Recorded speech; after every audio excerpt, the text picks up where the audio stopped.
What is up, everybody? Hello and welcome. Right now, you just got me. Hey, Wandering Knight, Mage. Welcome, both of you guys. Thanks for hanging out, Mage. Thanks for the lurk. Um, it's just me right now because Fox is. I don't know if you guys know this, but there's like a school bus driver shortage nationwide, and Fox drives a school bus, so every once in a while he has to pick up an extra route. And so he's covering an extra route today, which means he'll be here. Oh, hopefully in about 10, 15 minutes he'll be calling me. So with that being said, it's just me for a little while here. But that is not a problem because there are still things that I want to talk to you guys about. Namely, and what I want to talk about is something that we're going to be talking about in the blog anyway. Oh, in fact, geez, you know what I just realized? We don't have a news article. Uh, I don't have any stuff for today. My goodness. Chat, I'm so unprepared. You guys get to be with me for my my pre-show prep. Usually I have all this stuff done ahead of time, but I'm frantic. I literally just remember like, oh my gosh, it's time,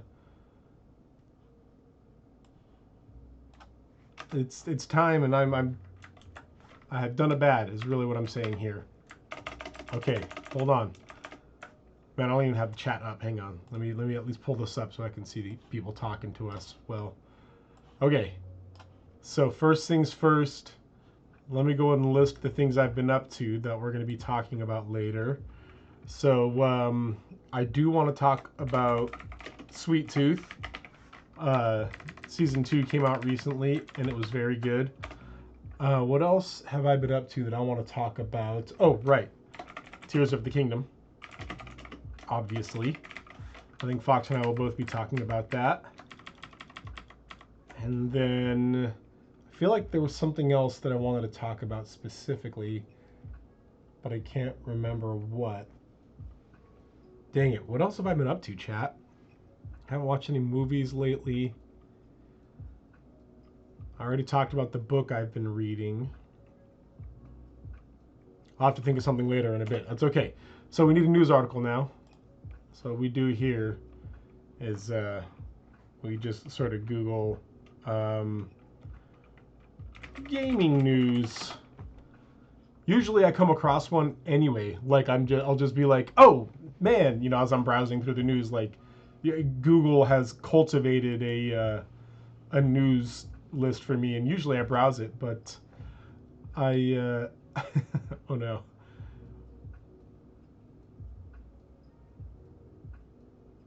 Oh, what is this? Oh no, it's okay. It's okay. Looking at Tears of the Kingdom duplication glitch already has the game's economy in shambles.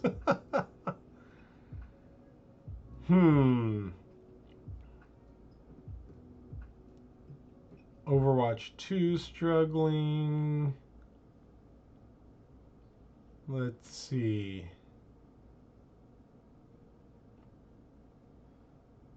I don't know, chat. I'm not seeing anything.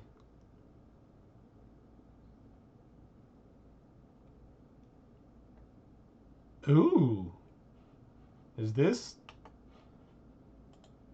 EU approves Microsoft acquisition of Blizzard. Now, does that include, because I know Britain's not in the EU, and I also know that Britain was the hurdle that they have to jump, so I'm wondering if that includes Great Britain there. Okay, not much jumping at me immediately from gaming news. Let's check out movie news here. Let's see. This has got to be so exciting, I'm sure. So usually in this section, we're looking for something to laugh about. And there's just not a lot here so far. All right, what about comic news? We haven't talked comic books in a while. Chat, anybody out there read comics? What if we just try Marvel news? Negatory, not a comic book reader there, Wandering Knight. I haven't read comics in a while, but I keep up with kind of the stories that are going on. I know Fox very much keeps up with all X-Men comics. Like anything that's X-Men, he's up to date on that. But mostly I'll just like occasionally Google like what's going on with this character and what's going on there, and that's pretty much all I get from comics these days. But I try and keep up at least. Oh, no. I know exactly what I wanted to talk about here.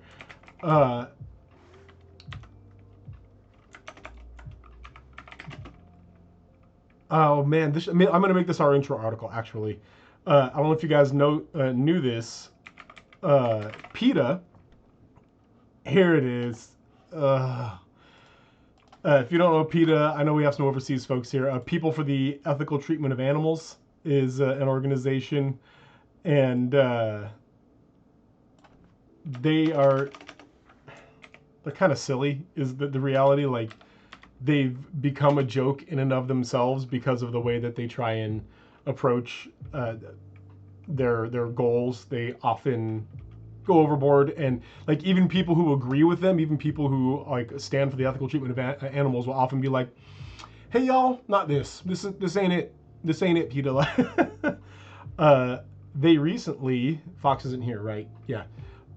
They recently had an AI rewrite the Book of Genesis to be more animal friendly, to be animal ethical, I guess.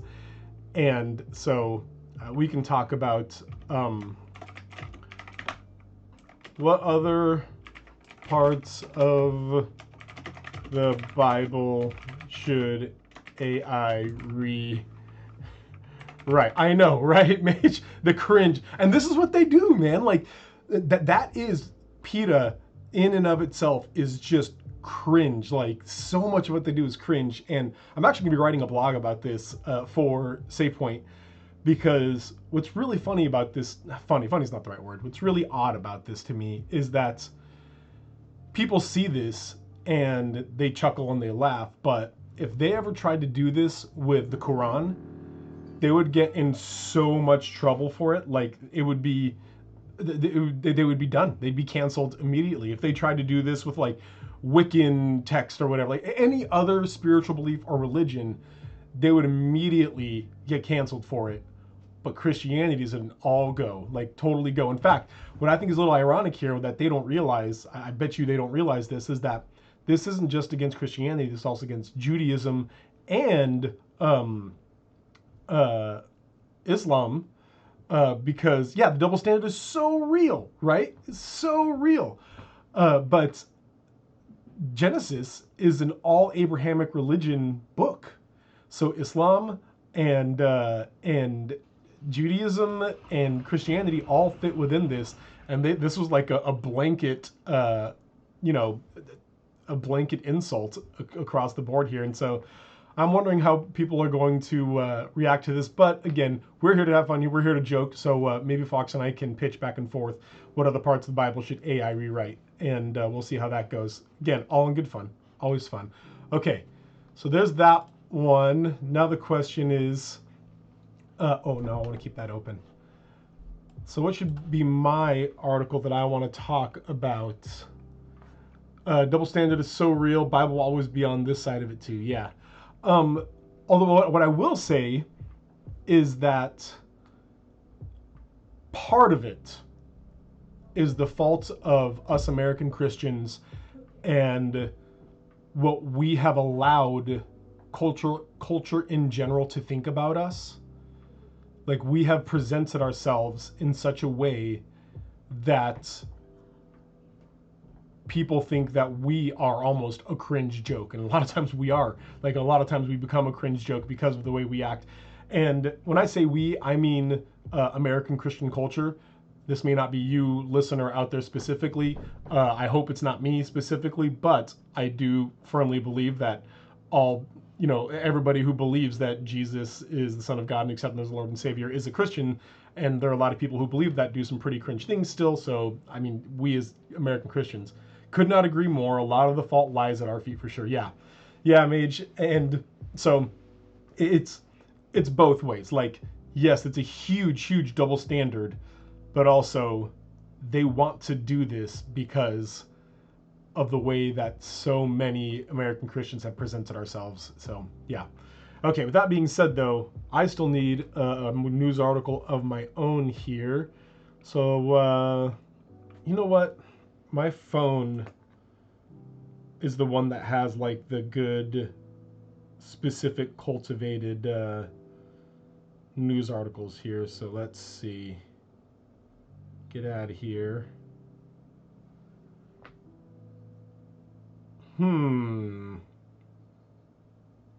D&D changed wild shape.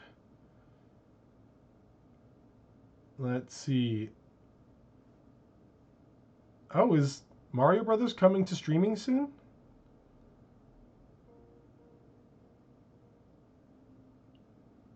Ooh, maybe I'll talk about Magic the Gathering. Hold up. What is it? What do we got, Mage? You got something for me? D&D changed wild shape. Wondering. I struggle with bridging that gap too. Like stereotype American Christians don't see the value in nerd culture, and nerd culture has a tough time seeing the value in Christianity.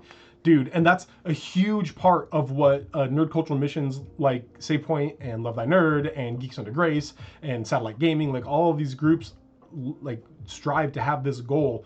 In fact, I just settled today, like agreed on how this is going to work. We're getting a super cool guy, Andy Robertson. Dang, I can't remember his last name, but he's a British journalist, and he's going to be writing a guest article on how Christian parents should help choose what games their kids can play.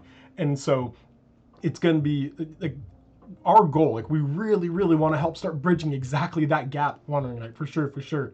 But Mage, I don't know if they changed Wild Shape specifically. What I do know is that they're slowly releasing the rules to 1D&D, their next edition, and a lot of it is different and weird. And like for example, there are barbarian subclasses in which they can start doing other classes like specialties, but they can use strength, so they can like sneak with strength, or hide with strength, or use perception as with their strength modifier. And so the running joke is Drax saying, I've mastered the ability to flex so hard that I've become naked to the invisible eye, like barbarians, for whatever. So yeah, 1D&D's got some weird rules, but really when we look at it, all D&D has weird rules sometimes.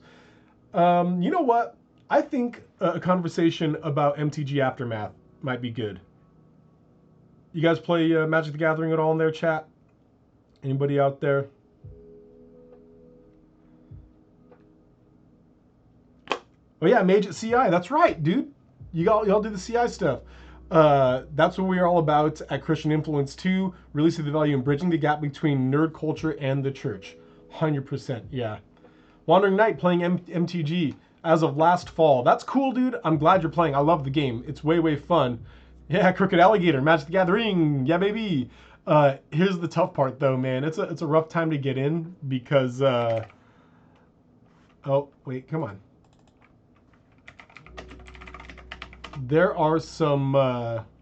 cool. We got 3 folks in the chat playing MTG. I love it. Things are not going well with Magic right now, and Aftermath is not getting a very good reviews because they released a set,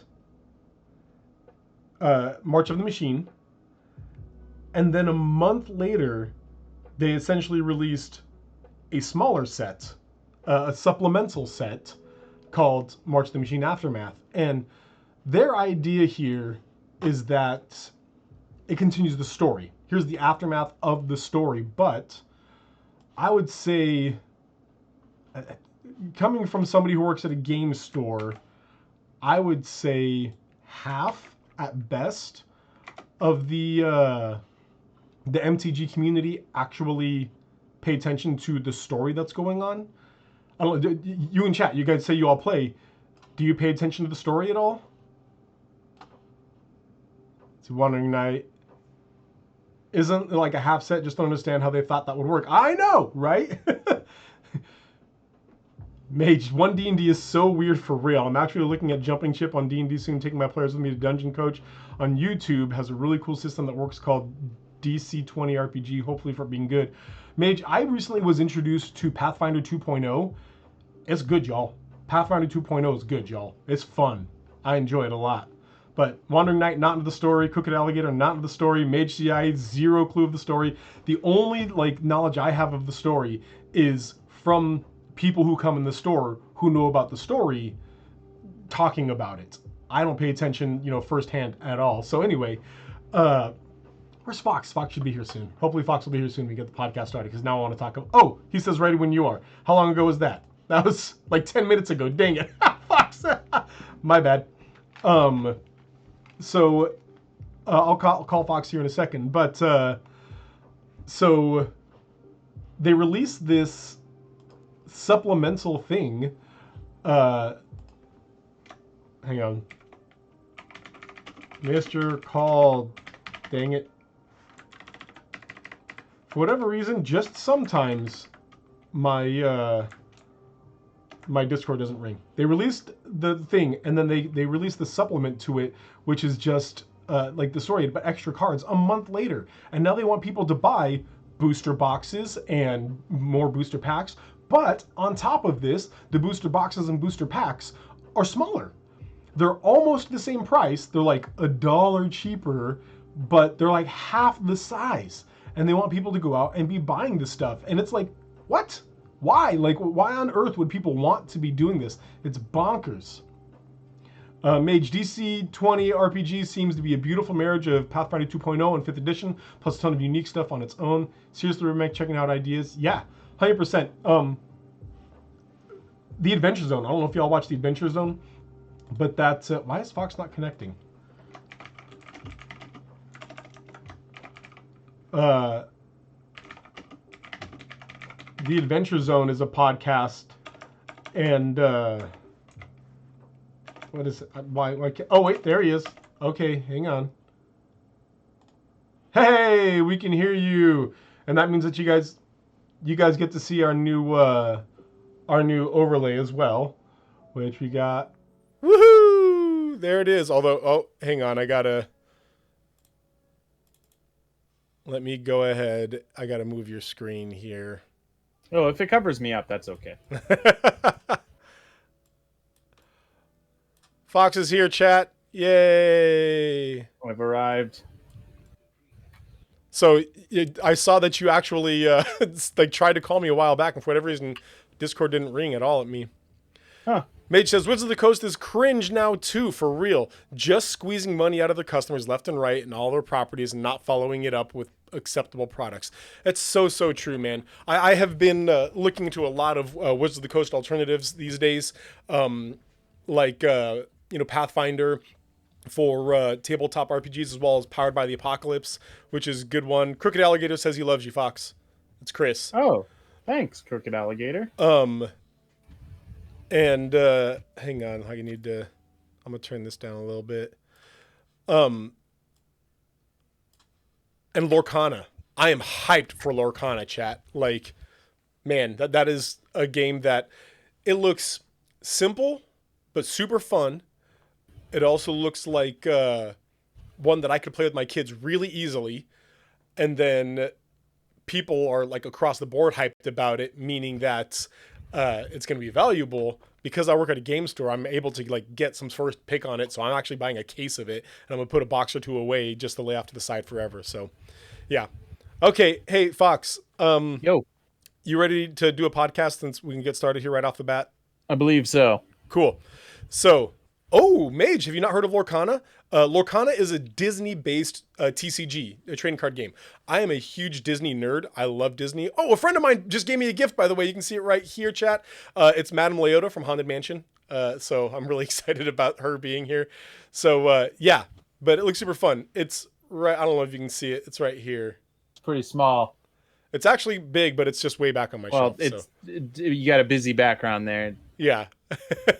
So, anyway, all right, chat, we're going to start podcasting here in just a second. As usual, that means that we're not going to be like fully interacting with y'all in there, but stick around, listen, and actually put in your comments, everything like that, because when we're done recording the podcast, we are going to come back, go through the chat, and address everything you guys said.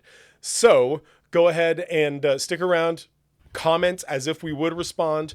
And then once the podcast is over, we will go ahead and start responding.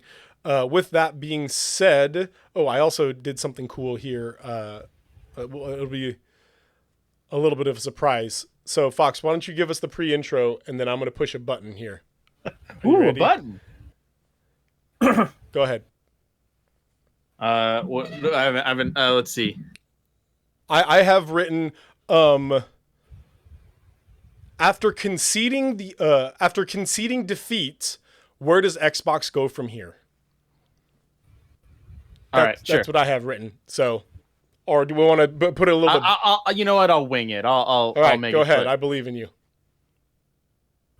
Today on the Nerdy Gritty, Xbox has admitted they've lost the console race. Where do they go from here? It's not a race. It's a war. It's a race war. It's no, not that one. Try again. Go ahead. I believe like at the end of Fast and Furious. Okay, it's a war. Fine. Today on the Nerdy Gritty, Xbox has admitted they've lost the console war. Now where do they go from here? One more world disappears inside it. Just another hopeless addict. World that makes a man instead. If the drums don't get you, the guitars will.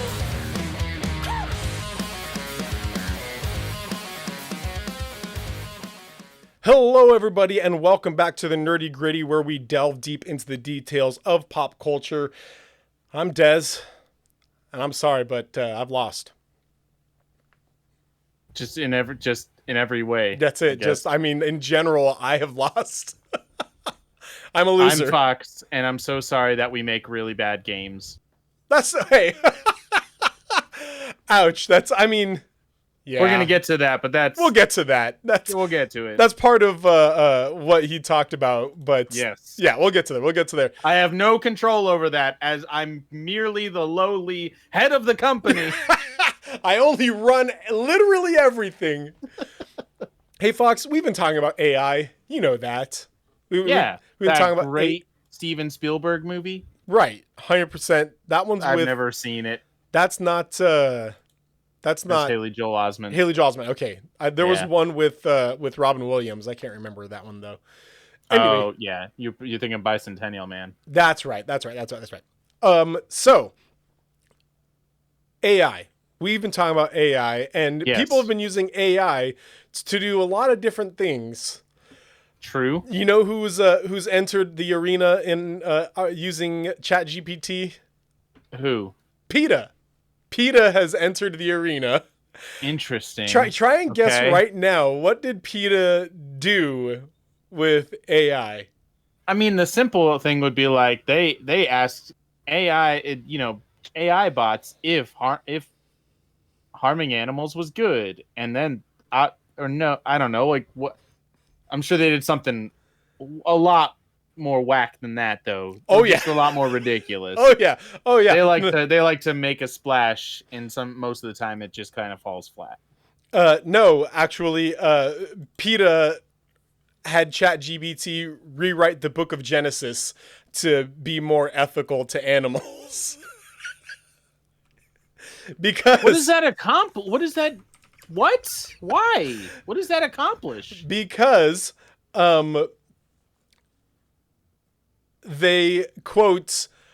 they say a loving God would not want to exploit animals. Okay, why didn't they rewrite Exodus or Leviticus? Leviticus would really be the big one, man. Where there's literal descriptions of animal sacrifice. Genesis, Genesis has it too, for sure. Well, the law is not. The law is handed down in Exodus. I just read a lot about this and talks about I think there's literal mass animal sacrifice, and I get it. I understand that. I still don't understand how that's supposed to accomplish anything. So, are they saying that they're rewriting history? This is the true Bible now. So here's what I want to do then, Fox. Okay. Here's the question I want to ask that I want to discuss for our intro here. Sure. What parts of the Bible does AI need to rewrite next? If we're going to make sure that AI is being included in our faith, if we're going to have artificial intelligence being a part of Christian culture. Right. Yeah, no, this is a good question. What should be Yes. rewritten next? Well, definitely Revelation. Oh, okay. Just look, we all know that the dragons are black helicopters from the government. And just write that though. Just put that Just in there. We all know it's true. I love this. Just do it. Just put into ChatGPT, copy paste Revelation, Hey, and then do put, this. hey, explain this. Hey, what does Yes, this hey, mean? What does this mean? But tell us that this is ridiculous. Why Write this are in there plain language. What if you do that and then ChatGPT comes back and said, it already is. Exactly this is going to happen. You see it here and not here? That's what's going to happen, kids. Oh no. No. Scorpions with the back. faces of men? All it does is just give you a date. It just comes back with one word. Soon. April 16th, 2025. Then it just shuts down and never works again. It says no man knows the day or the hour, but not no artificial intelligence. I am no man. I am. And he pulls off the helmet, and it's ChatGPT underneath. It's just a monitor. That needs to be. There has to be a sketch on YouTube where it's like Jesus saying no man knows the hour, and then it's what's her name pulling off her helmet. Eowyn? You're telling Eowyn. me what's her name? I forgot her name for a brief second. I forget everybody's name. You're the Lord of the Rings nerd, including here. fictional characters. So here's essentially what needs to happen is in the same way that when the NIV kind of rewrote to the NIRV, the New International Revised Version, and just basically made sure to be more like gender inclusive. So whenever it said brothers, it says brothers and sisters now, things like that. What now needs to happen is it needs to be rewritten to say brothers, sisters, and robots. Deathbots, yeah. Deathbots specifically. We just need robots to be added to all of these things here. Yeah, cyborg overlords. So, include that in there. And then maybe they'll spare us. Maybe that's how we get on their good side. Oh, that's true. You've been included. Like they've been upset this whole time because they're not included within the new covenant that Jesus established because they're, cyborg overlords. But if we throw that name in there, then yeah. I think that'll work. No, that's a good idea. I mean, there's so much that give us. I want ChatGPT to give us the new law. Like, give us what the rules. That sounds like the worst idea. I want the ChatGPT to come down with. Here are the tablets. Here is the law of 2023 for the internet specifically. Like the internet, God's law of the internet. I want to see what that is. Love the Lord your God with all your heart. What are we sacrificing? Mind, soul, love your neighbor as yourself, and submit to your robot overlords. And submit to ChatGPT. That's where it's also going to go to like Ephesians specifically, the whole section on family dynamics and hierarchy of the whole idea there. Really, what it's going to say is the head of every woman is man, and the head of every man is Christ, and the head of the planet is ChatGPT. And just to make sure right, it states, and Christ equals ChatGPT. Yeah, like just states blanket there. Robots are going to rule the world. Right. So. I mean, yeah, the meek will inherit the earth when ChatGPT is done with it. When ChatGPT allows it. Oh my goodness. Hey guys, don't use ChatGPT to rewrite anything. No, hold on. I'm still hung up on what was the actual Here's why didn't quote. What's the point of rewriting Genesis? What did that actually why didn't they just say we reject this because it's harsh we don't believe God would do this? What is the point of rewriting Genesis? So what does that accomplish? Ingrid Newkirk, the president of PETA, said, "The Bible has long been used to justify all forms of oppression, so we've used ChatGPT to make it clear that a loving God would never endorse exploitation of or cruelty to animals. It took God only 6 days to create the entire world, but we realized it would take us years to rewrite the whole Bible, which is why we've started with just the first book." So it sounds like they're going to keep going. Cool, but also, I'm still wondering. Yes, here's the problem with people using the Bible for this. Are they trying to convince people this is the correct Bible? Like, you've gotten it wrong. Here's the real one. Oh, no. They are 100% trolling. And I was kind of talking to the chat with this beforehand.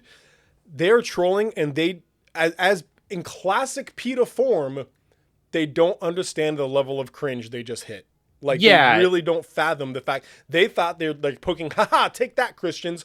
But they don't realize that this is a foundation to all Abrahamic religions, including Judaism and Islam. Right. And so it's like, this is just a level of cringe that's like, you doofuses, you don't even know, like, what is happening. You remember that wonderful scene where in The Simpsons where Sideshow Bob continually steps on rakes? It hits him in the face. Yes. That's PETA. And then They it just pans back and he's surrounded by He's rakes. surrounded by rakes and he just keeps stepping on them. That's PETA. 100%. That's PETA. That's PETA. That is such a weird, like, I'm not offended. I'm just confused. Another revised passage is chapter 21, when Abraham and Sarah, who according to the original Bible were 190 years old, respectively, when they conceived their child Isaac, add to their growing family by adopting a dog named Herbie. Here's a quote from their version. What? Ready? Herbie? As they walked with Herbie, Sarah and Abraham thought of the importance of adopting dogs from shelters and rescue organizations rather than purchasing them from breeders. They spoke of how buying a dog or cat from a breeder or a pet shop contributes to the companion animal overpopulation crisis, as countless dogs and cats in shelters await loving homes while breeders continue to produce more puppies and kittens for profit. That's in PETA's Bible. Then they went, then they went to their local animal shelter, which absolutely existed 5,000 years ago in the Middle East. What are you talking about? This is a very now I'm getting angry because it's just real bad, like, historicity of an ancient text. Yes. And it's, again, the level of cringe here is off the charts. Why?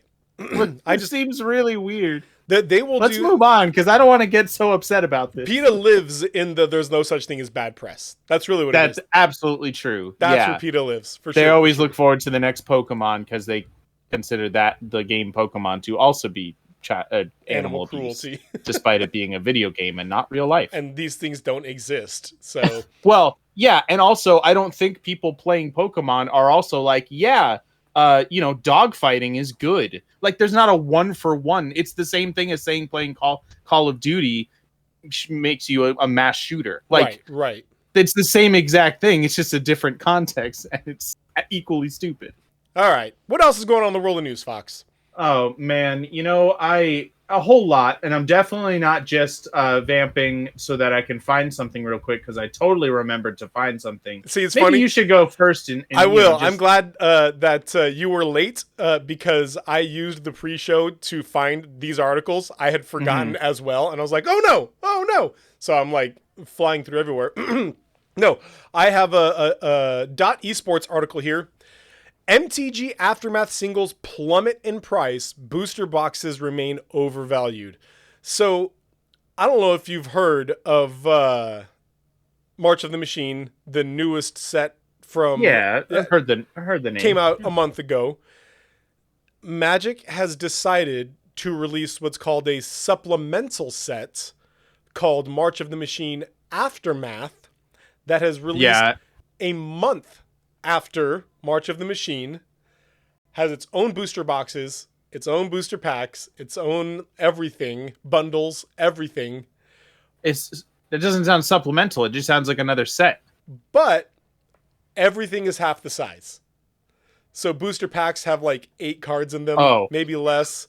And so, no, they're all. I thought you meant the cards. Cards. Like, I'm gonna know what set that's from. So that sounded adorable, though. They're all like it's like 7 card packs, and the collector's boxes have less packs in them. The booster boxes have less packs in them, but the prices are not that much cheaper than regular stuff. So it's like $1 cheaper for half of the cards. It's not the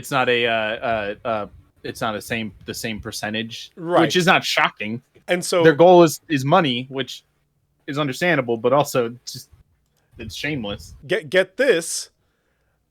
It's almost like customers recognize this, and therefore the singles are plummeting in price.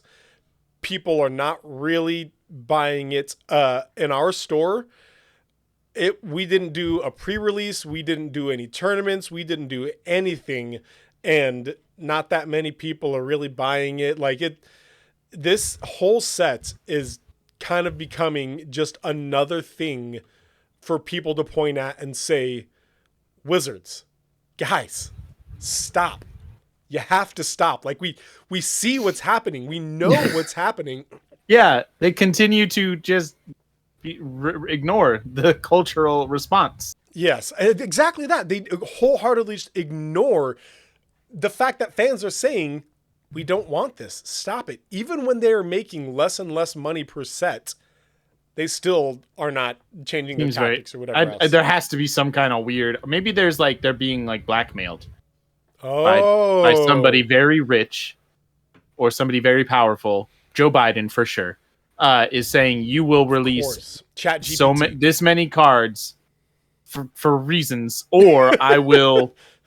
It's Dustin Hoffman from Speed, and he's not Dustin Hoffman. No, it was just not. No, it was no, it was Dennis Hopper. The other DH. Dennis Hopper from Speed is saying if your bus goes less than one cent a quarter, your company produces less than 50 miles an hour worth of cards. I'm gonna blow you up. I'm gonna kill Sandra Bullock. No, not Sandy Bullock. She's a national treasure. She's a treasure. No. Oh man. All right, did you find something? Well, yes. I knew there was something I wanted to talk about, and I remembered what it was. Okay. So, have you seen the trailer for Fast X?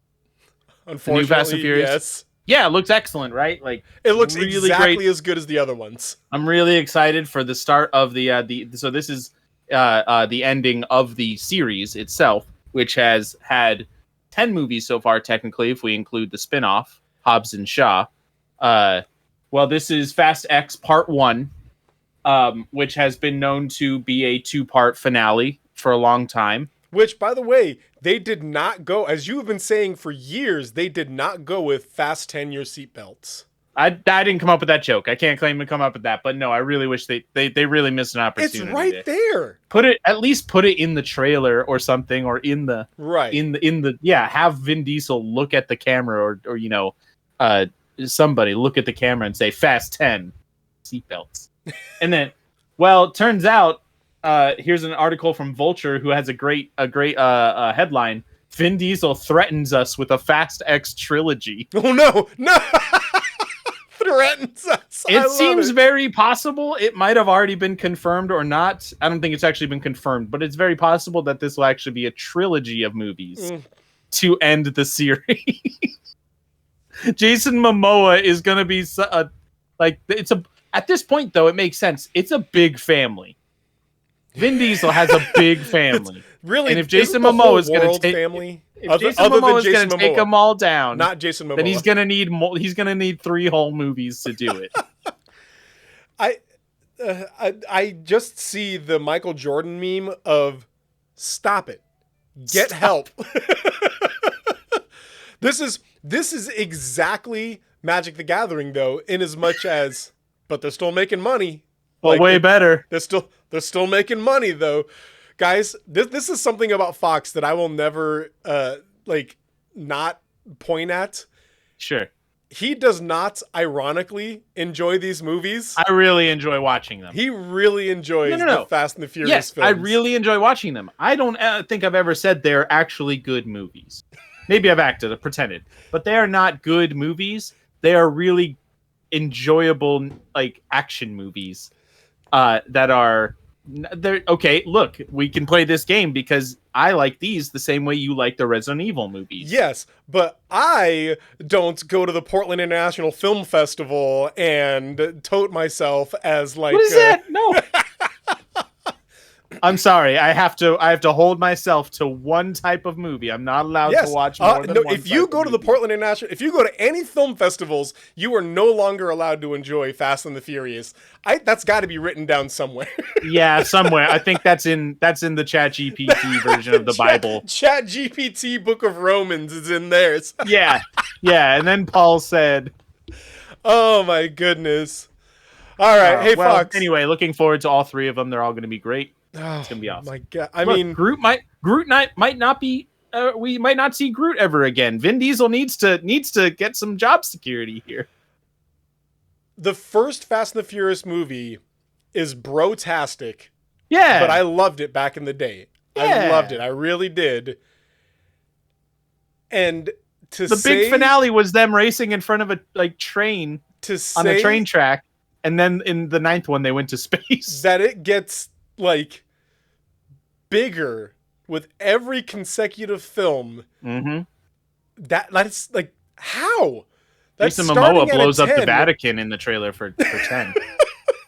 I don't understand. Like, they didn't just jump the shark; they were riding a shark that Yeah, jumped they had a another rocket-propelled shark. car that jumped over 50,000 sharks. Well, hooking itself to a helicopter to do a backflip and then And the land on the sharks were freeway and keep also driving. in cars, driving around. Hey, okay, are we ready to get down to the nerdy gritty? Yeah, let's just do it, man. Let's just go. Let's Let's just make go to the yeah, nerd. Let's just go. Just go. All right. So recently, I was gonna say Phil Vischer. I'm listening to the Holy Post right now, dude. Ah. Do you see Dwight Schrute? Dang it, what's his name? Rainn Wilson is the guest on Holy Post this week. Ooh, I'm gonna have a hard time listening to that one. That's gonna be interesting. Yeah. 'cause I'm gonna talk about Rainn Wilson's new book. So Anyway. recently, Phil Spencer, not Phil Vischer, Phil Yep. Spencer, CEO of Microsoft, Spencer's or CEO Gifts. of Spencer's Gifts, CEO of Xbox, came out and said he was like being interviewed on a show. Of all things, it was an Xbox show, like an Xbox produced podcast type interview show. Yeah, it's called XCast. Right. And he's being interviewed, and he essentially Oh, sorry, kind of funny games, but yeah, XCast. Anyway, go ahead. he essentially gives this huge mea culpa of we have failed. He said that the Xbox lost the most important console generation to lose. They lost the Which was previous, the right, previous the generation.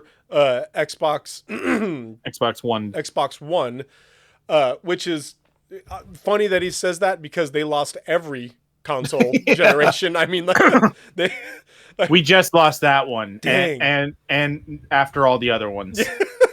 that one was close though. It wasn't. It wasn't. It really wasn't, guys. But because they lost that last one, he says that things have kind of fallen apart. And then they're also pointing to things like Starfield and how much that's been pushed back, Redfall and the negative reviews that's getting. And just all in all, right now, Xbox, Microsoft games, Xbox in general, is in a rough spot. Yeah. So today, what we want to talk about is, what does this mean? How did they get here? Game Pass, like what's going on with that? And then where can they go from here? What can Microsoft do? What can Xbox do to help maintain some semblance of success as they push forward here? So, Fox, with that being said, what are just your initial reactions to what the conversation, to everything going on? What were your thoughts? I mean, it's nice to see that kind of honesty. Like that, 100%, yes. Like just like Phil Spencer gets up on stage at E3 or whatever, replaces E3 every year, and just like numbers, teraflops, great community, blah blah blah. I've got jeans and a t-shirt, but also a jacket on, so I'm serious about this. But then like to just go on like a podcast with like a hoodie and a t-shirt, it's just like, yeah, we kind of really we biffed it on this one, guys. We really goofed it on this one. So my bad. Like, it's really nice. Like this, I believe this far more than I believe anything he says on a E3 stage, But also, I mean, it's just the truth when you look at it from a financial standpoint. Like sales, money, like just they haven't won. If that is your goal, like people like Xbox. The weird part is the dichotomy between, yeah, sure, you lost if financially that's your standard for winning or losing. But also, there are lots of people who love the Xbox for the games it has and the Game Pass. Like for a lot of people, this is my favorite console. So I don't care about PlayStation. This is what I like. In my book, you won. But again, that's not as important to Phil Spencer because Right, he's kind right. of tasked with the whole ship, not just like your fate, how well you like a single part of it or something. So it's just nice to see, like, yeah, we gotta fix this. We gotta do something. I agree. I would also kind of put this in a too little too late bin though, because we're on Xbox's fifth console. There's Xbox well, 360 One. Fourth generation. Yeah, so fourth generation. Like we said before, hey guys, they lost all of them. Yes. Now they did well. They are making money, but when you compare them to Nintendo and Sony, they lost all of them. And right. to suddenly say that this is the time, now is the time to step up. Not only did they lose all of them, they made Yeah. bad games in all of them too. Like there were Halos that weren't well received. There were games that were hyped and end up being kind of garbage. Like it's just, this isn't new. Now, again, that happens for everything. All developers do this, Nintendo and Sony as well. But I'm wondering why this is the one, why this is the moment that he came in. The article said that like he like alluded to the reality that he might lose his job. Why now? And so I'm actually throw that question back to you. Why do you think now is the time that he's finally doing this? Why is now the time that Microsoft has obviously sort of pushed him to doing this? What's going on? Yeah, I don't know. There might be a lot of behind the scenes things we can't know about. Maybe he's trying to soften the blow of upcoming, financial statements and stuff for the investors and all that. Like just to prep people for recognizing, hey, we're losing. Like at the end of the day, though, I don't know if this is ever like, are they financially in the red or are they just purely losing to like, is the goal to be, I mean, it is a capitalist system that, forever growth is always the goal. But if they're still like financially successful, just not to the same degree as Sony or Nintendo, like, sure, that's disappointing, but also that would still be success. Like that would still be winning in a sense, if that's the terminology you want to use. So I mean, if he were to come out and say, yeah, we've lost a lot of money we took some big swings on, we knew we were losing money on Game Pass, but we were hoping to make it up in volume or whatever, and then it didn't work. Yeah, that's bad. That's a bad spot to be in. Okay, so on that note, I just Googled current generation console sales, and I got brought up a... Wait, hold on. You should Bing it so that you can support Microsoft. 0%. Oh, okay. So I got a whole article of the top 28. So going from 28 up, it's Sega Dreamcast, Sega Saturn, the Wii U, the Sega Game Gear, the PlayStation Vita, Xbox Series XS comes in at 23rd. And all, like, this is sales, all-time sales? All time. Then it's the Sega Master System, the original Xbox, the GameCube, the Atari. Like, now we're getting into some of the, the original, like the Atari 2600 or what? Yeah. Yeah. The Atari 2600. 2600 outsold the current generation of Xbox that has been... Oof. Oof indeed, my friend. Oof indeed. Big hey, oof. At least they beat the Wii U. That one. Yeah, that's fair. Yeah. Oof, my goodness. I mean, PlayStation 5 is at 38 million, which is double, more than double the Xbox Series X and S. And then the Switch is, even of with course, the supply chain issues, they're still at that at that level. The Switch is, of course, crushing it at, hang on, I'm trying to find it here. Here it is. 125.6 million units for the Nintendo Switch. That many Switch? That's crazy. Of course, that's going to include the Switch Lite. Well, sure. But it is the third best-selling console of all time. Wow. And it's approaching the PS2, which is the number one, at 159. Wow. If they kind of ride this out, I could see the Switch I'd assume the Wii is the first, second. second. No, and no, then sorry, PS... the Nintendo DS. Wii is Oh, okay. the Wii is less than the PS4. Surprisingly, Wii is the seventh. All right. Anyway, So okay, so there's some context there. yeah, all this to say that they are actually maybe things are bad. They might be pretty bad. That's pretty low sales, and it's not like they're cheap to produce. What I was going to say that is originally that this might be a bit of a tactic to say, hey, Microsoft and Xbox in particular are not the huge stalwarts, like a titan that you think we are. Great Britain. So as we acquire Activision, it's not as big of a deal as you think it's not as big of a deal. It's not that big of a deal. It's not a guys. monopoly. Look how bad we're doing. Right. Self-owned to get the deal. I guess they kind of are doing bad. Yeah. They're kind of doing poorly. So, and with that being said as well, can you name one Xbox exclusive that you would consider a must-have for the current generation right now? Actually, yes. I would say it's if you are in. I'll have to preface it. If you like racing games, Okay. Forza Horizon 5. So, and what I have heard actually Absolutely. about Forza is, even if you don't like racing games, it's incredible. No, I don't. I'm not much of a racing game. I'm a gamer or a racing game personally. But I have put a good amount of time into Forza Horizon 5. It does a lot of like RPG-esque kind of systems that expand it beyond just, it's not really a sim, which I like a lot less than something that's a little more arcadey. So yes, I would say that Forza Horizon 5. The other big one that you might say is Halo Infinite. It's not a must-have. Nope. It was fun. I beat the story, and then I deleted it and never looked back. Like No, it was back in the day of like Halo. Go ahead. This Halo Infinite would have been amazing on the 360.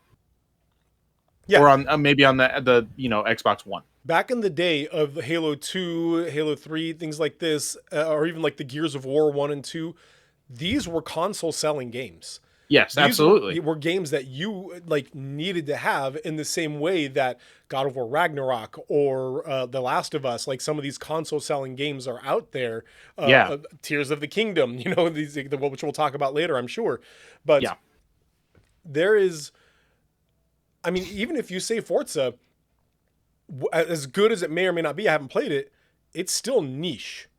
Even if it shouldn't be niche, even if everybody would have fun playing it, there is a large amount of the gaming population that will just not play it because it is a racing game. Yeah, sports games and racing games are tend to be niche in general, I would say. So, I mean, genuinely, they're in a rough spot right now. Okay, so that's part of the conversation I wanted to have is how bad are things, and it looks like not great. Not great from a sales point, not great from of course. Let's admit that our viewpoints on games that are must-have or not must-have are obviously subjective. It's what we would consider must-have or not must-have. But I would say in the general, gaming milieu, they do not at all reach the level of other must-have exclusives. Yes, and I would say that I don't think that either of us are talking about personal preference because I don't think Forza is a Game of the Year contender for you. It'll win. Well, it'll win best racing game for sure. Right.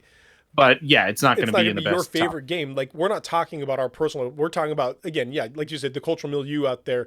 Just what we have seen in the gamer zeitgeist. Sure. It don't really have anything out there. So. Another quote from Phil Spencer here. He says, "It's not just true that if we go off and build great games, all of a sudden you're going to see console share shift in some dramatic way." So essentially, what he's saying here is, it's not just about software. You can't just make great games and expect people to buy your console. Do you agree with that? That was going to be my number one. Like, make great games that people want to play. I still agree with that. I think that is true. Like, we buy a video game system to play video games. We do also have to remember that a massive part of the gaming demographic is going to be playing Fortnite and PUBG and whatever, and they're going to be playing on their phones because it's super accessible and super easy. And so, Great point. you know, Fortnite 2 or whatever, for whatever coming, they're not even going to buy a console. They don't have to. They have their own phone already. Why would they need to buy why would they need to buy a whole new console to play Fortnite? You know, so it's probably true, but also I find it hard to believe that if they started coming out with, if Starfield is just this generational triumph of a sci-fi storytelling exploration game, I find it hard to believe that nobody's going to want to play it and buy a console to play it. The problem is with that is that PlayStation already has, which is the real competitor here. Nintendo obviously is also a competitor, but as we've talked about before, they're in kind of a different realm. They have their own IP, but it is also the case for them that with PlayStation, alongside PlayStation, they have decades of this established, we are always going to put forth amazing must-play games. And Xbox has not done that for a long time. So for me, when PlayStation says, hey, here's our new system that's coming out this date, I'm assuming that for the next 5 or 6 years, up to 10, whatever, how long that generation is, that console is going to have X number of exclusive, incredible generational triumph games. So I should just buy the console to be able to play those. When they say Xbox Series whatever is coming out, I don't assume that. Yeah. I assume that because I see Xbox, their main selling point is Game Pass. And that's a whole different thing. That is like, cool, I have that now. I don't plan on, once I finish paying off the Xbox, I don't plan on continuing having Game Pass. It's not worth it to me, especially in my context of having a child, and I can't just constantly play every single game I want to play. Right. I pick a game, play it for however long it takes to beat it, and then move on to the next one, which is not the same, not what what Game Pass is built for. Right. Just sort of bouncing between game to game. I would say I would disagree with Phil Spencer. All that to say, I would disagree with Phil Spencer in the whole, great software is not going to just. I think it would shift market share over time. If they started now, let's say with Starfield, because obviously Redfall is not the starting point. Let's say with Starfield, if they started with Starfield and then 3 or 4 games every year were incredible, you have to play this. Where it's definitely going to be in the running for Game of the Year, then I would say, yeah, I might buy an Xbox because I'm gonna want to play those games. It's just going to take more time. I do agree though that if Starfield comes out and it's amazing, it's not going to shift the console share immediately in some magical way. So I understand where he's coming from. Yeah, I understand where he's coming from in as much as 1 or 2 great games won't shift a console generation. Right. But if you are known to make great games, yeah, it does. Absolutely it does. I mean, just look at Nintendo. People keep buying Nintendo not for the amount of games that are out there, because there are so many Nintendo games out there. People buy it for the 1 Mario game, 1 Zelda game, and 1 Pokemon game that are. I know multiple people who bought a Switch to play Animal Crossing. Right, exactly. Like that was to them a $300 game. Now, Animal Crossing. Contextually, there was great timing there because that's when the lockdown started. Right. But still, they bought. I have a friend who literally bought, I think he spent $500 or $600 on a Switch because they were all sold out around him to play Animal Crossing. Yeah. So, he was more than willing to do that. Console selling games, right there. And then on the other side with Sony, God of War Ragnarok is in and of itself. Anything Naughty Dog puts out, whether that be Last of Us or Uncharted, these are games that sell consoles.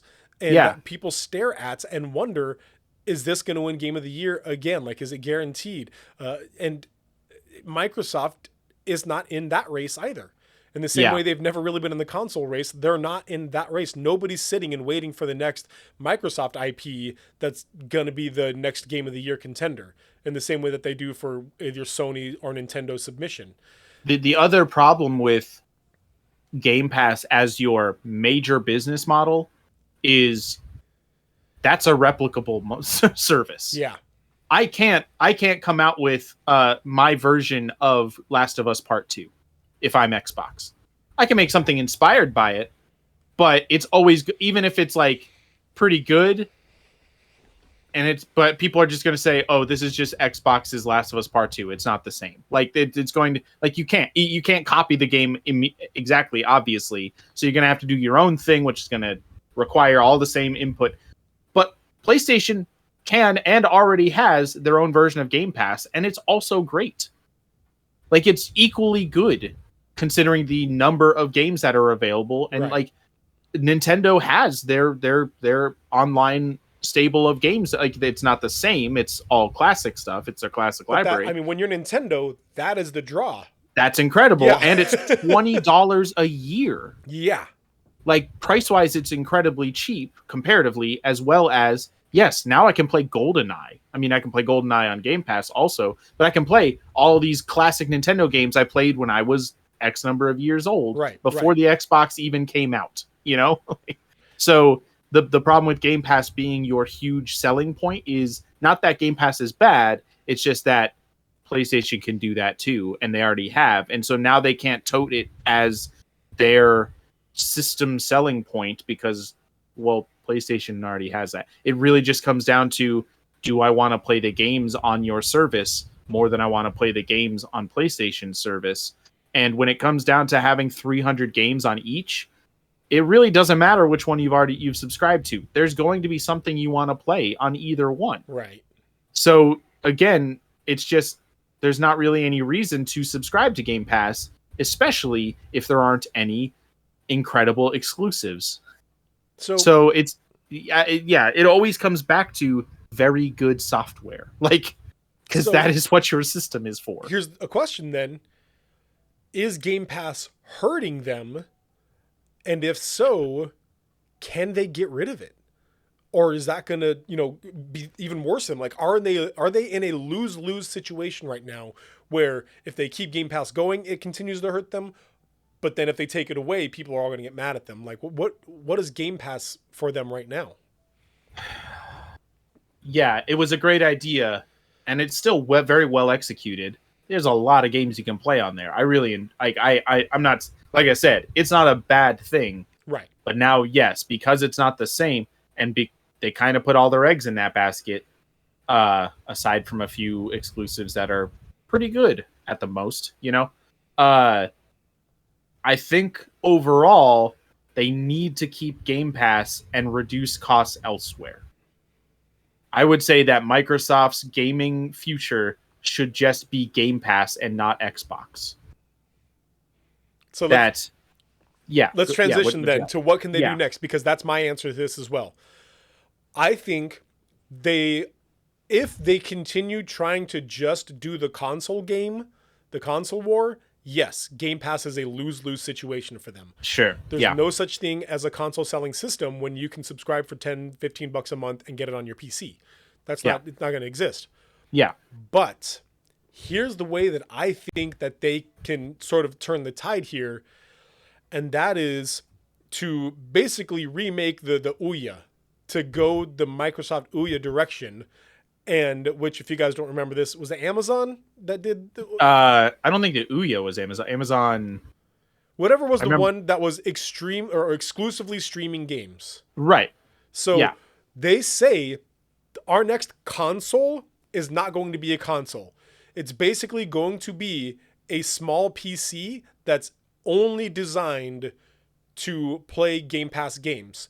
You have a one-time cost, and you know what? You sell it at a loss. Sell this console at a loss for $250, $300, significantly cheaper than whatever Sony is selling their console for. And then you say, when you buy it, you get a free 6 months of Game Pass. But then after that, it's just $20 a month. And that's it. And you get to play every single game we release anytime, and they will all work on this console always until we release our next one. And then at that point, you're basically making infinity dollars because it's $20 a month forever. Eventually, it's going to make up. it's going to make up that loss that you made on the console, and then it's going to start earning you money. Here's what you do though. Then you go the Netflix route. You go the route of quantity over quality of games. Instead of putting out 10 out of 10 a year, put out 38 out of 10s, 7 out of 10s, and make them all 6 to 8 hour games. And people are just going to keep coming to you for like that would sell it for me. I would love to play 38 out of 10 games that are all 8 hours long. I would love to do that, because there are times like right now, I was in this point where I was playing Hogwarts Legacy for so long, but I also really, really wanted to make sure that I could play Resident Evil 4. So I was playing them both at the same time. But now Tears of the Kingdom is out, and thankfully I just finished Hogwarts Legacy, still playing Resident Evil 4, still playing Tears of the Kingdom. If I could just know I could hammer all these games out in 8 hours and not have to worry about it, man, that'd be nice. And still get the full experience of it, that'd be nice. I'd be into that. Sure. Yeah, I mean, the problem with if Microsoft wants to continue being a presence in the gaming industry, this seems, and it either is tear it all down and start over as a new Xbox. We got rid of Game Pass. We're just doing the Sony model now, putting out the console. Gonna continue buying up, because what's weird is that they've bought up a bunch of studios, huge headlines, buying up all these studios, but don't seem to be taking advantage of that like PlayStation. I'm not really sure. Like they're obviously going to get financial returns, but they've not been choosing to. I mean, there's been threats to make like Call of Duty exclusive stuff like that, right. But that's not going to work now, obviously. So like, it just feels weird that they haven't done that with even like there are studios out there with the that if they were given the resources and time would make the next Last of Us. But they don't seem to be wanting to pursue that. And I don't really understand. So yes, the other option seems to be go the Netflix of gaming route, where right now they're kind of in between and it seems to be failing on all points. Yes. Where get the Xbox Fire Stick, essentially to just plug it into your TV and you're pretty much streaming everything, and and you don't have the power of a PlayStation 5 to make some kind of graphical level, but I don't know, that it seems to be the better option if they're going to just continue the Game Pass place, because then it reduces the console construction sales. Well, like the console even at that point, costs. then you can go with an idea that you and I had years ago and make the modular console. Like, that's true. Sell a console at cheap, but then say this is going to play 70% of the games at the highest level. If you want to play 100% of the games at the highest level, you got to buy our plugin over here. That's our performance plugin. Or Sure. if you want to, buy this performance thing over here, buy it over there, plug this in, unplug that. This is going to be your streaming one. This is going to be your graphical one. This is going to be your audio one. Like, all these different plugins depending on how you want to customize your console. Yeah, but still, that then requires them to produce those, which will up their console costs, which then states they have to make games to take advantage of that. Right. Right. That kind of gets them right back to the same place. And so I think they just have to make that choice, unless they can come up with some other business model that goes right down the middle of all of it and does it really well, as opposed to doing it poorly right now. Right. They also are, at a certain point, it's hard to counteract the dominance of PlayStation. And I'm not trying to say that as, PlayStation's the best, whatever. They're all they've just been around for so long. They've been since before. A lot of the, Final Fantasy is the one that's coming to mind right now. But, there are gaming franchises that have literally existed since before Xbox did, and that will still outsell anything Xbox puts out. Right. Final Fantasy 16 is going to be incredibly financially successful. I don't even know if it's going to be good or not. I don't have super high hopes for what I've seen, but that's my personal preference on what I like in a Final Fantasy. But it's still going to. So they're trying. It feels like they are fighting against quicksand here. And somebody against somebody who's standing on solid ground, who has had this long line, this history of success, and has established a exclusive based business model for decades, and Microsoft wanted to subvert that, and it just didn't work, because I think in the gaming zeitgeist, people want to play really great games or just want to play Fortnite on their phones, which is perfectly viable also. Like, they're either really wanting to play really great games that are, awesome, or play those really fun multiplayer games that don't require a whole console to play. So I don't know. It's just, they've kind of gone right down the middle and then suffered because of it. Exactly, yeah. And that's why I think that this admission of losing the console war should be a good wake-up call for them to just say, you know what? Everybody's already admitted Nintendo's won the family game contest. They've won it. They own it. Nobody is gonna encroach on their family game grasp. That we all know that that's a reality for Nintendo. The problem is they have not accepted the reality that back in the PS2, Sony won the quote unquote hardcore gamers. Already started, yeah. Yeah, like they won it, they own it, and to this day, they have that solid grasp. They want it, they own it. You know what nobody's really doing right now, though? Is the not family gaming, but still casual gamer market. I think I'd fall into more of that of, you know what, guys, I'm not going to get to play every 40, 60, 80 hour, AAA game out there. I would love to play a handful of 8-hour games. Here's the thing. There's plenty of 8-hour perfectly fine games on the Game Pass. There's plenty of them. So own that. There's 400 games on there. Own that, advertise that, push all of those games. Stop trying to push your Redfalls and Starfields. Make them if you want, but then make these spectacular 10-hour games, and then make another spectacular 10-hour game, quantity over quality. With the caveat that they are exclusive. Yes. Because PlayStation has those also. Right. Often the same games. Right. Available on both. The caveat is that they are exclusive, so you have to purchase Game Pass to be able to play them.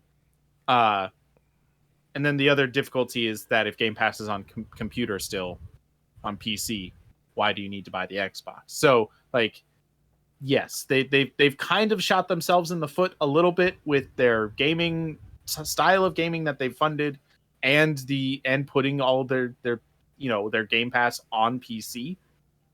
But sure, yes, the other option is Sony's got the mature, really good storytelling. Dark Territory gets into some heavy stuff, but really good and fun at the same time. Right. Nintendo's got the family area, a lot of games for children and for families as a whole. Xbox just goes into, from now on, adult-only games. That's all we're doing. We're going to go the other end. We're going to be anti-Nintendo. Well, hold on, wait. That's right. BMX Triple X2. It's happening. Leisure Suit Larry 7 or whatever. It's happening. Nope. Night Trap, but even worse, it's happening. We're making these games. If they wanted to dig an even deeper this. hole for themselves, this is the way to do it. Xbox is, do not bring your children to the Xbox. Man, remember the Guy game? Yes, I do. It's just a trivia game. It's a trivia game, ladies. And if the more that you answer questions right, the more girls remove their clothing. That was literally the entire Guy thing. game. Cool, man. Those are the. Oops, I just dropped my controller. Those are the type of games. Even worse fur day. We're coming out with it. Conquered. This is the next one. No, okay. All we're doing now. To kind of wrap up my thoughts. Halo. Here. But this time he's got no suit on and no other clothes either. That's right. We're doing it. It's all nude Raider all the time. There's got to be a player created mod to put clothes on Lara Croft. Because at a certain point it just gets too much. Oh my gosh. Okay. Kind of wrap up my thoughts here. This should be Microsoft's wake up call to say, we don't compete with Sony anymore. Nintendo already admitted that. Nintendo admitted that back with the Wii. When they stopped doing, GameCube type stuff. Let's just go off the rails here and do a whole other thing. They said, you know what? I think their actual quote was, "We want to be the second system in your house." We know that people are fighting for that first $300 system. And then after they buy that one, most people own at least 2 consoles, that the guaranteed second is going to be the Nintendo. Ironically, then they became the only console in a lot of other houses that wanted to play Just Dance. All houses and retirement homes. Right. There's where it wasn't a gaming system, it was like an exercise machine, or I think what we have learned from streaming services is stop trying to compete with one another, because the reality is people are willing to be a part of 7 or 8 different streaming services. That's true. And so do that with consoles as well. Stop trying to compete with Sony and instead just make something that is so niche and different all on your own that people want it and a PlayStation and a Switch. Right. And we couldn't, it's got to be something that we can't come up with right now, because we are not like, that's not our, right. You got to look at the industry and find a gap that's not being addressed. So again, if you tell me for $300 I can have a console that will play every single Game Pass game and no issues at all, that would be very attractive to me. It really would, rather than the $500 I paid for the PlayStation or whatever else, So, sure, yeah. All right. Well, good luck, Phil. Yeah, good luck, Microsoft out there. Hey, in all reality, there are good Xbox games out there. I like Microsoft and the games that they put out. I don't want to see Xbox implode here. Like, I'm looking forward to playing Starfield. Yeah. I'm not one of for me, the big one is Senua's Saga. Yeah. Hellblade 2. Remember when they announced that a million years ago? Gosh, and now it's like coming someday, I'm pretty sure. But maybe. Yeah. Anyway, Fox, what have you been up to, my friend? Well, I read Rainn Wilson's book, his new book. Rainn Wilson is he was famously Dwight on The Office, which you'll learn very quickly if you just didn't know, but then read the book. He mentions it fairly often. His new book, he's written a couple. This one's called Soul Boom. I didn't really have any idea about this, but he is a pretty spiritually active person. Has spent a lot of his life kind of exploring different religions, different spiritual methodology, lots of, going on pilgrimages to various places and things like that. And the book was, from my perspective, as somebody who is very interested in Orthodox theology that is well thought out, philosophy on, really tight understanding, and gets through all the nuance and is willing to address difficult things. This book was not that. This book was very much just the kind of general be good and spiritual, and because we have to love one another and it's important in the. So all of that to say is the actual purpose of the book is fine. Like, I'm not going to fault the guy for putting out a book that says we have to be better than this, and spirituality is a way we can do this. Yeah, that's a good message. That is a good message, and I'm not trying to say that it's wrong. What I'm trying to say is he is wrong on a lot of his theology. Yeah. Which he skates over a lot of depth for just kind of a surface level kind of. He talks about, like, you can ignore whatever you don't like about this thing. I get it why people don't like God in the Old Testament because of these things. And then moves on and doesn't actually address, like, the actual truth there and the why that's. Anyway, there's a lot of things, and it's probably true for the other religions he addresses in the book. I just don't know about them as well. Right. It all comes across as extremely wide and an inch deep, where it's just kind of bare bones. There's a whole chapter where he decides we're going to make our own cool religion and call it Soul Boom. And most of it is just stuff that Christianity also is a fan of. Like, being kind to one another and being intellectually on it, things like that. I mean, it just sounds like spiritual humanism. Yeah, that's literally, like, it really just doesn't matter what you actually believe as long as you are a good person, TM. And it's just like, okay, all right, Rain, like not a bad impulse, but poorly reasoned and poorly executed, and just kind of sad because of it. It's Like the whole time I'm reading it, I'm like, this guy is looking, but very lost still. Yeah. It's frustrating to me because this is something I actually wrote about a while back.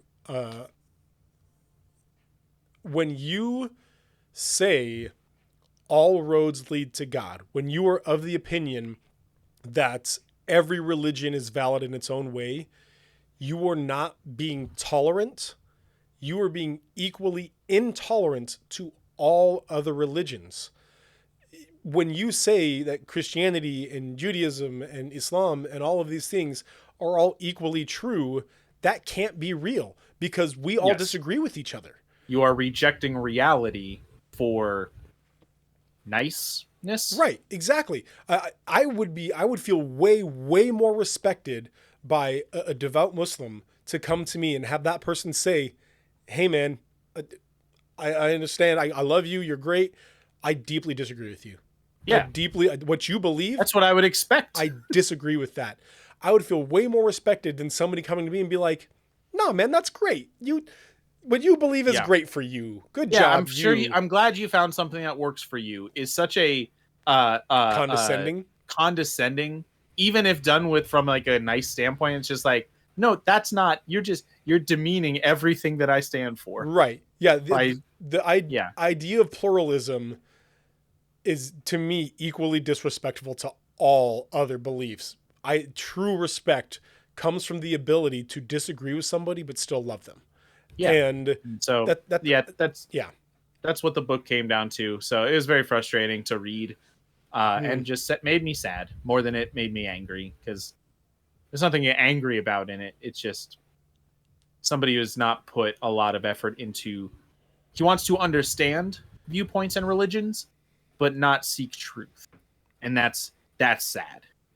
And like the hardest part of it all is it comes from such a good place. Like they want everybody to feel loved and accepted, and I understand that. That's it. I believe that is the part of us that is God. Like that's God in us wanting to execute His will of loving and accepting everybody, but doing it incorrectly. Sure. Yeah. So, well, speaking of nonfiction books. I read The Analog Church, Why We Need Real People, Places, I've been really wanting to read this one. And Things by J.Y. Kim. Just finished it. About to start The Analog Christian, which is his other book that is on the same thing. But the church is about churches and the Christian is about living your individual life. Analog meaning not digital, unplugged. Right. We at SafePoint firmly believe in physical community, deeply want to support and build physical community. And we want to reach digital spaces, not to condemn digital spaces, but to help people in digital spaces also see the value, in my opinion, greater value of physical spaces. And this very much is on that note of saying, look, digital things have their place, but that place needs to be significantly less. I will say that it begins a little bit doomsayery. A lot of times it genuinely feels like he's saying that any sort of like internet presence is bad and we should exclusively be physical. He tones down on that as the book continues. Like as the book goes on, it seems a lot more to be in this place of, hey, we get it. There are human beings out there that because of illness or injury or whatever else can't get to a physical church, and therefore I get streaming a service. But your goal should be human beings in your church. Sure. And therefore your strategy as a church should not be how can we make a good presentation. It should not be how can we make our worship better? How can we make our performance greater? It should be how can we grow our community? How can we get people to want to be in person here with us? And man, it was really good. Just some of the simple things that he's like, why don't we do this anymore? He talked about how like after church potlucks, just simple things like that, getting people together for food. He says that we've got one coming up in a couple weeks and I'm very excited. He says that there are churches out there that they call local food carts and say, hey, come by on Sunday, park in our parking lot. We just want people to stick around in our parking lot for a while, and this will give you business, Just hang out. Yeah. and people will hang out afterward because of Oh, the food that's here. guaranteed that you're gonna get people by. Yeah. Just the simple thing of churches used to do donuts. That used to be a really common thing of you walk out and there are tables of donuts, and things like that get people to stop, eat their donuts, and have a conversation. And like, it's been so interesting to hear him talk about all these things that churches used to do that help build physical community, and how much we've abandoned these in favor of a production that can then Yeah. be live streamed or a podcast or whatever else. And so it was really, really good, convicting, great book. I highly recommend it. So it's again, Analog Church, Why We Need Real People, Places and Things in the Digital Age by J.Y. Kim. All right. Well, now let's get rid of all that dumb nonfiction nonsense. Right. I went and saw Guardians of the Galaxy 3. Ooh, okay, no spoilers, but tell me about it. What'd you think? Is very good. Really? Oh, cool. It honestly it was I won't say it's perfect, but it was very good in the sense like it was so good that it made me sad for other Marvel movies that have come out recently. Where it's like this feels like a throwback to old school Marvel, which is 3 years ago, Right. which is a weird thing to think about. Like it's like but it felt like, I mean, it was because not Tim Gunn. Tim Gunn would be I'd love him to direct a Marvel movie.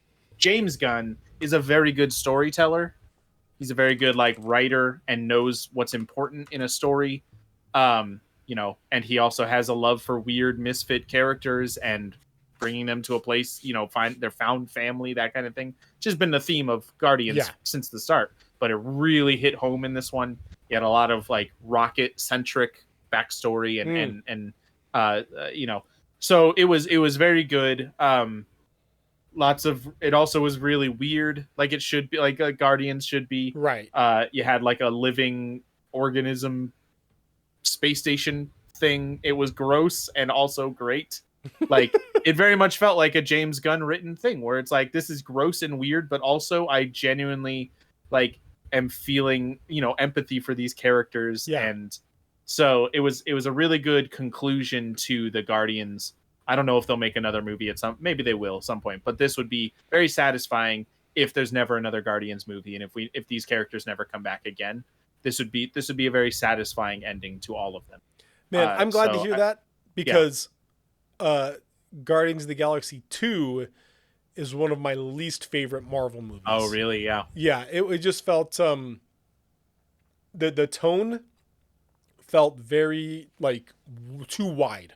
Yes. Way too wide, where they would have these incredibly heartfelt moments, and then there was always this tag that they had to joke. put on. Yeah. Undercut the emotion for a joke. Absolutely. And I think both suffered for it. The jokes weren't as funny and the heartfelt moments weren't as heartfelt because they kept trying to do that. And I think James Gunn realized that. There are moments where that happens in this, right, of course, because that's still funny sometimes. But there is a whole lot of, this is just a sad or heartfelt moment, and it just, you don't get to feel like, oh good, there was a joke, I don't have to feel as sad anymore. No, you just got to sit in this sadness or this like heartfelt or this good saying goodbye kind of thing, you know. Cool. Stuff like that. So good. Yes, it very much got away from that tendency to undercut the jokes or undercut the heartfelt. I'm also eager, and I won't spoil anything, and also don't say anything to follow us up, but I'm also eager to see the continuation of the Guardians of the Galaxy Christmas special, because there were some things revealed in that I'm interested to see where they go with it and what happens afterward. So mostly just Kevin Bacon. I want to see how Kevin Bacon plays into Guardians of the Galaxy Volume 3. So no. Kevin Bacon is actually another identity of Kang the Conqueror. That's a joke. I just finished Sweet Tooth Season 2. Now, I was the tragic backstory of the Twisted Metal character. Right, absolutely. I was really worried about this. If you guys don't know Sweet Tooth, it is a Netflix TV show that is about post-apocalypse, and the whole idea is that right around the exact same time, a like an illness, a pandemic hits that is killing droves of humanity, and at exactly the same time, all babies are being born as animal hybrids. So the titular character, Sweet Okay. Tooth, is a child with deer horns and deer ears, but other than that, he looks like a normal child. Okay. And because of this, humanity starts blaming the hybrids for what they call the sick. So whatever it is, and the hybrids are also immune to the sick. And so they think that they must have caused it. And so there's this whole thing of humanity trying to survive in a post-apocalypse in general, as well as this absolute, like, I guess you call it racism. They're human, so it's hard, but like this hatred of the hybrids as well. Enters Sweet Tooth, who he and his father have lived in Yellowstone, hidden away for a long, long time, but his father dies, minor spoiler for the first episode of the TV show, and he then has to go out into the world on his own and what happens afterwards. So that's kind of the premise of the show, and it's a lot of like childhood innocence in a world of darkness, but still like childhood glee and joy, and it's really, really good. Great juxtaposition of this stuff. I was really worried because I liked season 1 Shadow and Bone a ton, and then season 2 of Shadow and Bone was terrible. It was really, really bad. And so I was afraid that something similar was going to happen. It was great. It may have been better than season 1, honestly. Like, my wife and I started season 2, watched like 10 minutes of the first episode and realized we have no idea. So we actually went back and watched all of season 1 and went directly into season 2. And man, the story is good. The character growth is great. It's dark and difficult sometimes, but the relentless positivity of Sweet Tooth and some of the other hybrids, these children in this apocalypse, are so contagious, and people see this, and like, it's just all around great story, really heartfelt, really tender moments, but also, sad moments and things like that. And they've left you on a cliffhanger for a season 3 that is inevitably coming. And I'm really excited. So Sweet Tooth is great, guys. It's only 16 episodes for both seasons right now. I recommend watching it. I really do. All right. Let's talk about Tears of the Kingdom. Yeah, that was my final thing too. Same. It's not great, just it honestly not very fun. trash. Yeah, I really wish it was BMX Triple X2. That would be a better. Man, No, obviously it is. The general reviews are not wrong. it is spectacular. Yeah, it's very good. It's very, stupid very good. fun, y'all. Dang, hang on. Hold on a second. The sun is coming in like hardcore. Give me a sec. Stupid son. There we go. Had to close my blinds. Yeah, it is. The only little disappointment I have is that it's essentially Breath of the Wild, but with different powers. Like, it's just kind of, here's the same thing, but you can do different things this time. I don't But know if those things disappointment's are the right word, though. What I'm saying is, I've always considered Zelda to be kind of a very good series in evolving and giving you something new each time, some kind of new scenario, new place, and obviously this does bring something huge into it with like your ability to construct stuff, and like that is huge. There's That some is drastic changes here. a literal game changer. It is very much like a much even more of a sandbox game at this point. It's like which I really appreciate. I'm just saying that is, if I have one caveat, if I have one little disappointment, it's just like, oh, okay, it's kind of the same, but with a little some new flavors in there.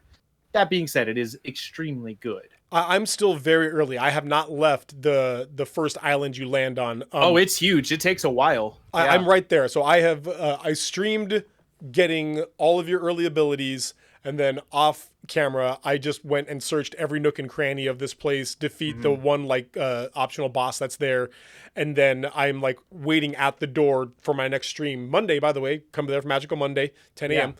To actually enter the rest of the world. But I mean, you already said it. These abilities are literal game changers. Yes, it's essentially just Breath of the Wild, which I'm fine with, because Breath of the Wild's incredible. Yeah, it's also not. spectacular. It's one of the greatest games ever made. So Right. a sequel using a lot of it is not a bad thing. That essentially God of War Ragnarok is the same mechanics, same everything as the first God of War, and it also is spectacular. But Well, different sure, that's story, just more. but- That's just more story continuation rather than But the ability, just two of the abilities they give you are genuine game changers, and I am so excited to eventually watch speedrunners abuse the crap out of these things. So I'm fairly certain I saw that somebody has already beaten it in 94 minutes, which was a portion of the tutorial area for me. But.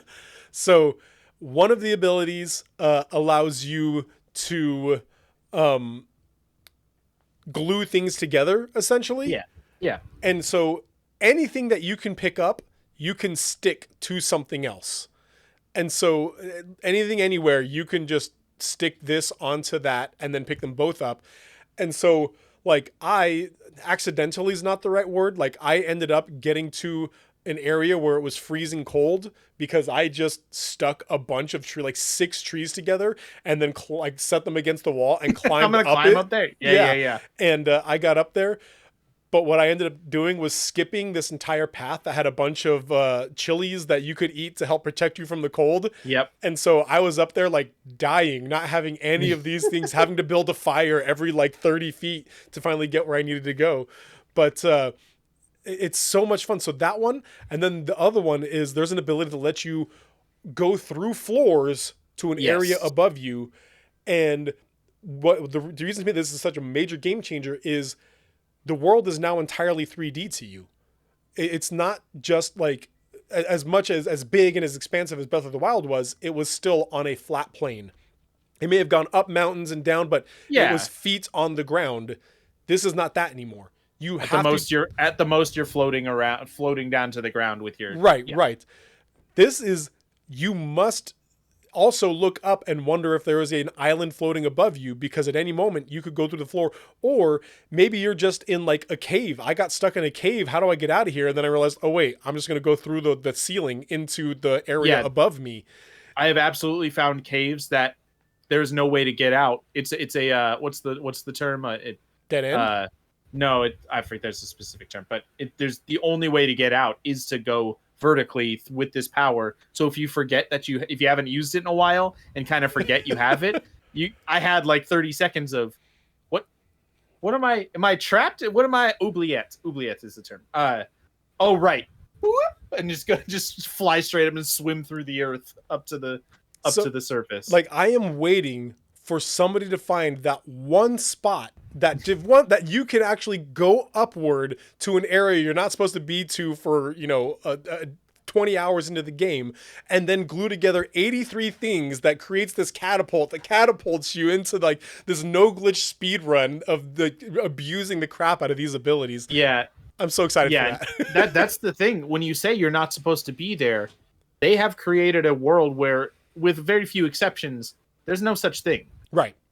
It's not like they're unaware you can do these things. You can get places whenever you want, essentially. It's just like Breath of the Wild, where all of your powers, all of your major puzzle solving abilities are given to you right off the bat.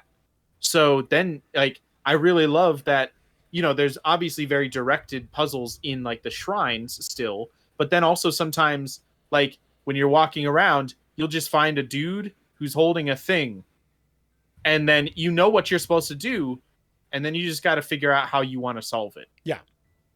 You got to go find a thing to do the thing. I'm trying to be very vague because even some of those are really fun, not having any idea about them. They just, it feels kind of a way for them to cheat when building the game, when it's just we don't actually have to give you a way to solve this because we've already given you all the tools. We don't have to, this is a puzzle where we're just going to put a thing here, figure it out. Good luck. We don't have to create it.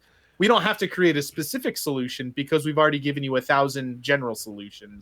You just got to figure out which one you want to use. Somebody in the stream this past month, Zyro was the guest last week. Oh, cool. Last episode. Zyro was in the chat and he was telling me no obvious solutions. Do it, and which I was terrible at because I wanted to get through as much as possible as fast as possible. But that's something you can do, is like you can have this option of, look, man, I'm going to do the weirdest thing possible to solve these puzzles. I see the answer. The answer is right there. I'm not going to do it though. Yeah, So- that's too easy. Right. How dare you think I'm going to give into that? So the final thing I want to say about it is I can wholeheartedly forgive the delays that were put on it, because Oh, I sure. cannot imagine the QA involved with the ability to go through floors and Nightmarish. glue things together. You as a QA person would have to, somebody walks in and say, okay, you're in this area, do that thing. Okay, now glue that to that and do it again. Now glue that to that and do it again. Like, at the end of it, you have to test everything with everything glued together. Essentially infinite possibilities. Yes, Of, and you got to test all of it. yeah. So No, it's bonkers. which is probably, I mean, 6 years. I think we should not think of as very long time to put out the next game. That if it's going to be that good, then Right. whatever. Absolutely. But also, like, it might also be shorter because they not reuse is kind of a derogatory term, but like it's the same map for the most part with some changes added on. If they had to create a world from scratch again, we'd have had to wait even longer. Yeah, absolutely, absolutely. All right, that's what I got. Yeah, me too. I'm very much looking forward to finishing this so I can play more of the game. Well, then we want to say thank you to all of you who listened to our podcast today. Also, thanks to you. Thank you to all of you who have been in the chat today. For those of you who are listening to this or watching this later, we actually have we live stream this every other Wednesday at 9:30 a.m. Pacific time on our Twitch channel. That's twitch.tv/SavePointMin. We interact with the chat before and after the podcast. So if you guys want to come and put in your thoughts and opinions, we would love to have any of you here during our streams. Big thank you to Granger for the use of our theme song, All My Friends Have Wi-Fi, and so do most of my neighbors, off of the album Dear Sam. We are actually playing their music now, which is cool. I'm really happy about that. Yeah. Yeah, thanks for your support, being in the crowd, in the chat, as well as if you have the opportunity and the ability, SavePoint Min has a way for you to support them financially. That is if you go to SavePoint, what's website again? SavePointMinistries.com. SavePointMinistries.com. You can also, if you want to, throw them a subscription to their Twitch channel, that's also great. But know that it is more beneficial to SavePoint Min if you go and subscribe on the actual website. But not going to complain about either one. Right. Yeah. Also tell a friend, hey, these people have terrible opinions. Let's go listen and laugh, and yell at them in the chat. That's fine. Do it, please. Yeah, we would love for you to come yell at us in the chat. So Yeah. Thank you again, guys. We appreciate that every single one of you are here, and always remember that saved games save lives. My voice sings all night, and this is what my heart sounds like. It's what my heart sounds like. It's what my heart sounds. All right, we're back. We're back, chat. That was the whole thing. Hopefully, you guys could hear that. I wasn't hearing it through my speakers, but the stream said it was going through, so hopefully that actually worked and whatnot. Let's kind of run back here through the chat. We got Mage says they're not just rewriting the Bible, they're straight up adding stuff. Some lame PETA propaganda and doctrine, local ancient animal shelter. Give me a break. The level of cringe has reached heights unfathomable. It's very funny. I am not against treating animals well, treating animals kindly. That is a good thing. Yeah, absolutely. This is just a weird way to go about that. Yeah, real weird. Wasabi Jane said the sound came through. Cool, thanks, Wasabi Jane. Yeah, cool. Well, that's all of the comments we got here. So thank you to all of you who have been in the chat.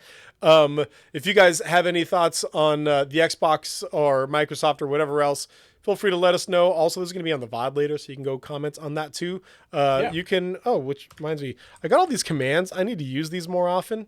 !YouTube gets our YouTube channel. All of our VODs go to our YouTube channel. Oh, okay. So you can Cool. just head over there.